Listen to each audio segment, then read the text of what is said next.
Bonjour, je suis Vincent et nous sommes dans une nouvelle vidéo du pourquoi et quand. Aujourd'hui, on va parler du Nikon D750 et je vais vous expliquer pourquoi j'ai pris ce boîtier et quand c'est que je m'en sers. Alors, on va faire très court, je vais répondre déjà à la question quand. Je m'en sers relativement tout le temps, que ce soit à la fois dans mes formations, dans mes cours. C'est un boîtier que je peux relativement prêter facilement et je m'en sers dans tous mes shootings, que ça soit en studio, en extérieur. C'est vraiment mon boîtier auquel que j'affectionne et que je me sers le plus. J'ai aussi un second boîtier qui est le D600, mon ancien appareil photo, que je garde en boîtier de secours au cas où que j'ai une panne à un moment donné et que j'ai besoin d'avoir un autre boîtier. Ça peut être très pratique dans un shooting. Imaginez que vous avez quelqu'un, que vous avez votre boîtier qui tombe en panne, vous avez l'air relativement embêté de ne pas pouvoir faire les photos. Qu'est-ce que j'ai trouvé de bien sur ce boîtier? Moi, sur ce boîtier, la première chose à laquelle j'ai vraiment accroché, c'est son écran orientable. Je sais pas si vous voyez bien, hop, voilà. Il a un écran qui, bien sûr, ne peut pas s'orienter, hop, dans tous les sens. Il est limité à, hop, cette position de face et on va dire une position en haut. Voilà, comme ça. Alors, ça vous permet, je sais pas si vous voyez bien l'écran, ça vous permet, hop, je vais essayer de vous l'allumer. Ça vous permet d'avoir, en fait, une vraie vision intéressante si vous devez vous baisser. Imaginez que vous soyez obligé vraiment d'avoir l'appareil photo en bas, sous vous. Vous pouvez regarder directement dans l'écran sans avoir à vous baisser. Il y a des fois des situations où votre boîtier va être quasiment au sol et vous n'allez pas pouvoir avoir l'œil dedans, ça va être relativement compliqué. Donc vous posez le boîtier, vous relevez votre écran, vous avez un live view qui est pratique.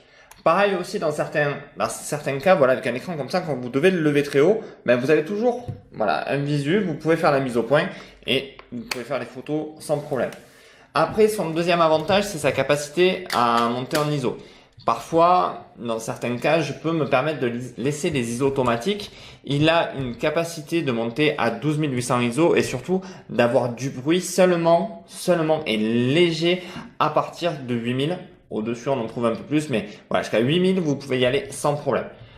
Ce qu'il y a de bien, c'est comme dans tous les boîtiers, c'est qu'il y a un accès rapide avec des petits boutons pour pouvoir monter les ISO sans trop de problème. Vous voyez, là, on a toute une série de boutons qui permet d'avoir accès à des réglages rapides. C'est quand même un boîtier qui est polyvalent. Il est aussi bien pour les photographes qui vont être en extérieur, tout ce qui va être nature et co, que ce qui est studio. Il a les programmes classiques, manuel, priorité ouverture, priorité vitesse et le mode programme.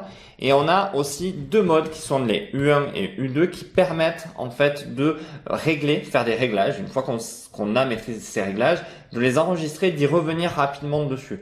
Si par exemple vous êtes dans un événement et vous avez besoin de passer d'un réglage A à un réglage B rapidement, une fois que vous les avez fait, que vous les avez enregistrés, vous avez juste à tourner la molette.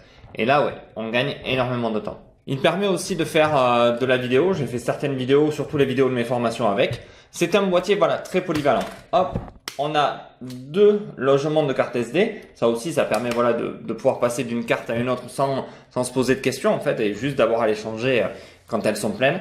Je le trouve relativement ergonomique. On a tous les boutons qui sont, pour moi déjà parce que je suis chez Nikon, c'est vrai, mais ils sont tous positionnés de manière pratique. On peut accéder à tout relativement sans regarder son appareil photo. Une fois qu'on le maîtrise, on n'a plus besoin de se focaliser dessus. Il est aussi équipé d'un flash, qui peut servir à déclencher d'autres flashs, pas forcément à faire de la photo au flash avec, parce que vous savez que c'est pas vraiment terrible, mais ça m'est arrivé de m'en servir avec un petit cache qu'on met devant et d'avoir des flashs déportés et que ça permette de les déclencher. Ça aussi, ça peut être une petite astuce intéressante, chose que les appareils photo, on va dire le D850 ou D800 même non plus. Et ça peut servir des fois d'appui si on a une panne ou un problème. Je trouve que c'est intéressant de l'avoir laissé. La petite partie aussi qui est bien comparée au D600, celui que j'avais avant, c'est qu'on peut y mettre une télécommande spécifique de chez Nikon.